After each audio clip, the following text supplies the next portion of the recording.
अभी यहाँ पर मनवादियों ने क्या काम किया, मूर्ति उसको हटवाया। आज तक पूरे भारत में बुद्ध का कहीं स्थान कायम नहीं हुआ। सरकार कितना आई कितना गई। केवल हम प्रचार से बड़ा नहीं हो सकते। पहले हमारी जड़ निम्न हो, जैसे संविधान बना वैसे सारनाथ का नाम बुद्ध के होना चाहिए ये जमीन। लेकिन आज तक कोई जमीन मैं कहना नहीं चाहता हूँ, इसलिए मुझे सारी जानकारी मैं इतना ही कहूँगा। मैं भी रह चुके हैं। आपने बाबा साहब काफी मेहनत की है। अरे इन लोगों के सामने वो गए ना, यहाँ की मूर्ति हटवाए। मूर्ति हटवाने वाला हम लोग 3 ही बनते हैं, एक डॉक्टर था। लेकिन मैं पहचान नहीं देना चाहता हूँ, क्योंकि हमारे तो भी लाखों दुश्मन हो गए। चाहेंगे आज बहुत गौतम बुद्ध की जो कुछ भी है उनकी धरोहर उनकी कहाँ सौंपा जा रहा है, धरोहर को खत्म किया जा रहा है, तो इसके बारे में आप क्या कहना चाहेंगे? वो तो धरोहर कौन चला, नाम ही नहीं है उनका इस जमीन। केवल आप सारनाथ के नाम। हाँ जी, मेरा नाम किसी कागज में नितिन कुमार है। मैं महाराष्ट्र से आया हूँ। जी आज का दिन ये बहुत ही पवित्र दिन है, क्योंकि आज ही के दिन सम्यक संबुद्ध द्वारा जो प्रथम संदेश जो उनको जो ज्ञान की प्राप्ति हुई, तो प्रथमतः उन्होंने यहीं पे अपने 5 पंचवर्गीय भिक्षु लोगों को जो संदेश दिया, ज्ञान दिया, और इसी को ही एक देव धर्म चक्र प्रवर्तन दिन कहा जाता है, जिस दिन को सारे जग में बड़े हर्षोल्लास के साथ मनाया जाता है। और हमें लगता है कि इस दिन सारी दुनिया के लोगों ने, पूरे भारतवर्ष के लोगों ने यहाँ पे आके बड़े खुशी से ये दिन मनाना चाहिए, ऐसा हमें लगता है। सर ने जैसे कहा कि हमको मनाना चाहिए, उसी कड़ी में हम सब लोग यहाँ पर आके मना रहे हैं। क्योंकि भगवान बुद्ध ने प्रथम धर्म उपदेश दिया, उनको ज्ञान प्राप्त हुआ। गया से सारनाथ है, सारनाथ आकर के प्रथम उपदेश दिया। उसी प्रकार उस ज्ञान को लोगों के सामने लोकाभिमुख करने के लिए, उजागर करने के लिए हम सबको मनाना चाहिए। हम मनाने के लिए यहाँ पर आए, बड़ा खुशी का दिन है, हर्षोल्लास का दिन है, वही हम सेलिब्रेट कर रहे हैं। जी सर, तो हम आपसे ये जानना चाहेंगे, जहाँ गौतम बुद्ध जो गया में जहाँ उन्हें शिक्षा मिली, जो प्राप्त किए, तो वहाँ का जो कब्जा चल रहा है, तो उसके बारे में आप क्या कहना चाहेंगे? राजनीतिक एक वो पॉइंट है। दूसरी बात यह है कि आज धर्मचक्र प्रवर्तन का दिन है, उसके ऊपर बोलना उचित नहीं होगा, क्योंकि राजनीति है और बुद्धिस्ट जागरूक नहीं है, अल्पसंख्यक है, तो विभिन्न कारण है।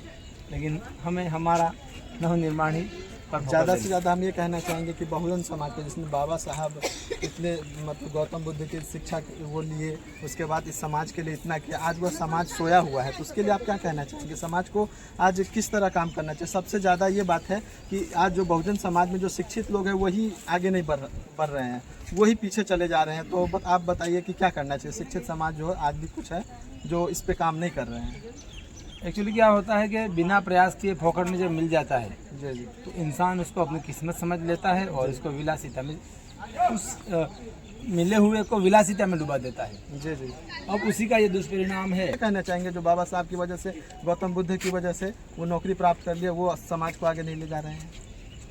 वो कहीं ना कहीं अपने आप को दबा हुआ मानता है और कहीं ना कहीं अपने आप को इंसल्ट फील मानता है, या कहीं उसके अंदर भय, संकोच, ऐसे कुछ तत्व हैं जिसकी वजह से वो कटा रहता है। ये बताइए कि ये धर्म में, ये जो बौद्धिस्ट धर्म, बौद्ध धर्म है, इसमें क्या अच्छाई है कि और आदमी भी आपसे चाहेगा कि आपसे प्रेरणा लेकर के कि इस धर्म में आए?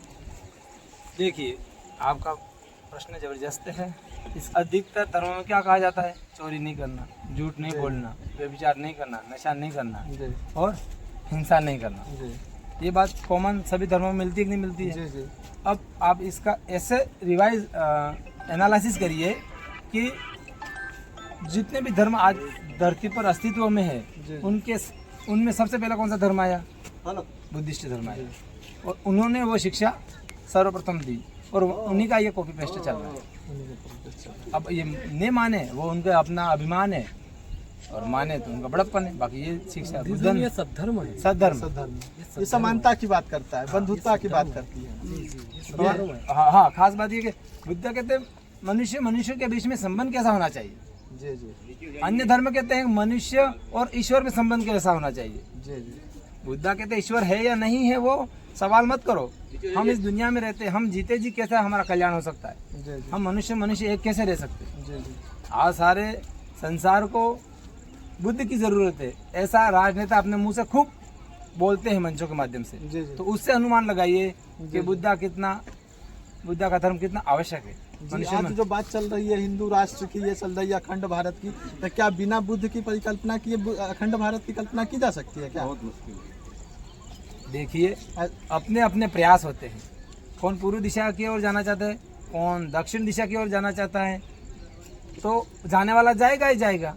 वो किस हेतु जा रहा है, उसका मकसद क्या है, उसके कार्यकारण के संबंध क्या है, वो जानता है। इसलिए सर मैं ये पूछ रहा हूँ कि बिना बुद्ध की परिकल्पना किए हुए क्या अखंड भारत की कल्पना की जा सकती है? नहीं की जा नहीं की जा सकती। तो बाबा साहब ने यही तो बताया है कि सद्धर्म की स्थापना करो, जी जी भाईचारा बनाओ, तभी तो एक राष्ट्र निर्माण हो सकेगा। लेकिन सबसे इम्पोर्टेंट ये है कि जो बुद्धिज्म के विचार है, जो सद्धर्मवादी विचार है, वो अपनाना बहुत ज़्यादा जरूरी है। सबसे